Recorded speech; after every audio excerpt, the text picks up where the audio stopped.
Assalamualaikum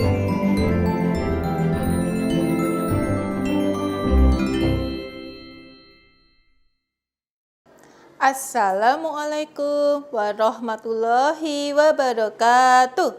Hai student, berjumpa kembali dengan Miss Tri. How are you today? Alhamdulillah.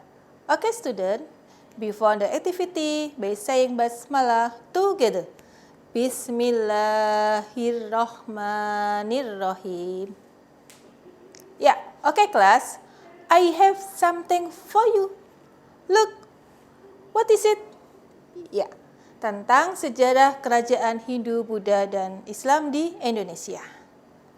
Ya, okay class.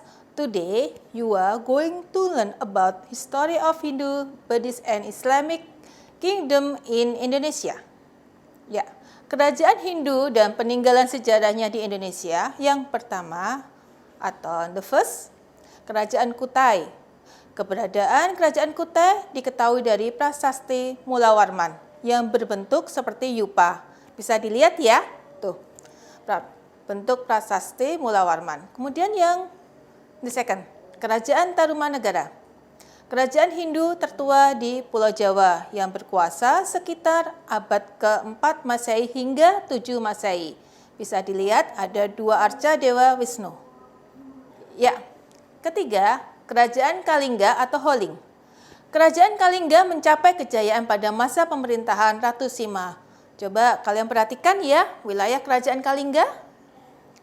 Kemudian keempat, Kerajaan Mataram Hindu. Berdiri sejak abad ke-8 Masehi, terletak di Jawa Tengah. Dan raja pertama adalah Raja Sana. Peninggalannya berupa prasasti dan ratusan candi. Salah satunya adalah Kompleks Candi Prambanan. Pernah ke Candi Prambanan kalian? Ya. Oke. Ya, kelima, Kerajaan Kediri. Kerajaan Kediri merupakan kelanjutan dari Kerajaan Kahuripan yang dibangun oleh Airlangga. Bisa dilihat bentuk peninggalannya arca Dewa Wisnu ya. Kemudian yang keenam, Kerajaan Singosari. Kerajaan Singosari mencapai puncak kejayaannya pada masa pemerintahan Kertanegara. Bentuknya Candi Singosari dibangun untuk memuliakan Kertanegara. Ketujuh, Kerajaan Majapahit. Ya, rajanya adalah Hayam Wuruk bersama Patih Gajah Mada membawa kejayaan bagi Kerajaan Majapahit. Bisa dilihat ya untuk arca pertapa Hindu. Oke kelas, yuk kita perhatikan gambar berikut. Ya, nah bisa dilihat ya ada Gajah Mada di situ ya. Untuk Gajah Mada ini adalah seorang patih dari Kerajaan Majapahit. Majapahit merupakan kerajaan Hindu terbesar di Pulau Jawa. Beliau memiliki sumpah tidak akan memakan buah palapa sebelum berhasil menyatukan Nusantara. Sumpah tersebut terkenal dengan sebutan Sumpah Palapa. Pada masa awal kemerdekaan, Soekarno sering menyebut Sumpah Gajah Mada sebagai inspirasi untuk mempersatukan para pejuang dalam memperjuangkan kemerdekaan dari penjajahan Belanda. Nah, sekarang kita pelajari Kerajaan Buddha dan peninggalan sejarahnya di Indonesia.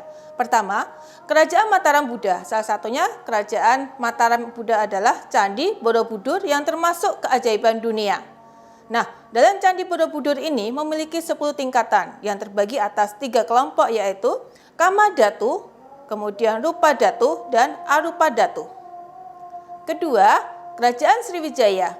Pusat Kerajaan Sriwijaya terletak di Sumatera Selatan. Itu adalah peninggalan-peninggalannya ya, ada Arca Maitreya, ada Prasasti Talang Tua, ada Prasasti Telaga Batu.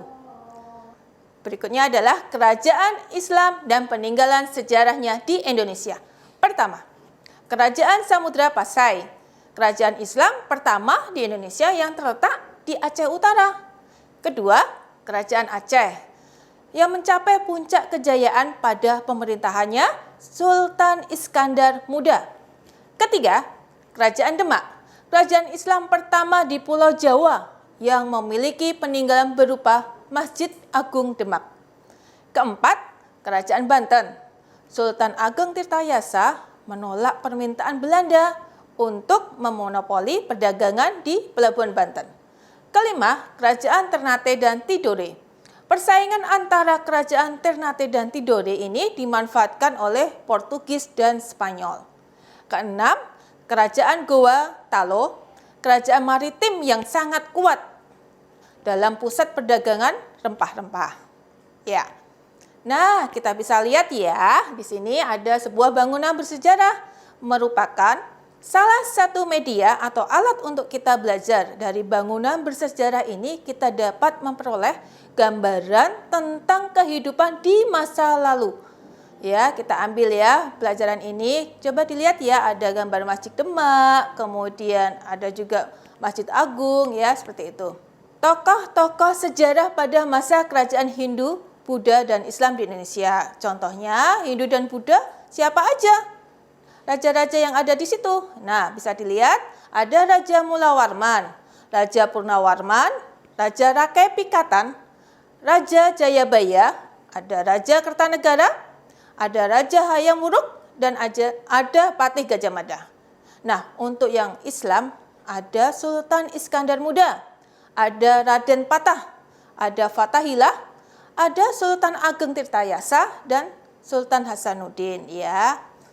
Oke, nah peninggalan sejarah masa kerajaan Islam dan pengaruhnya terhadap kehidupan masyarakat masa kini adalah, kita lihat contohnya di sini adalah Raden Patah, ya, merupakan pendiri sekaligus raja pertama kerajaan Demak yang merupakan kerajaan Islam pertama di tanah Jawa.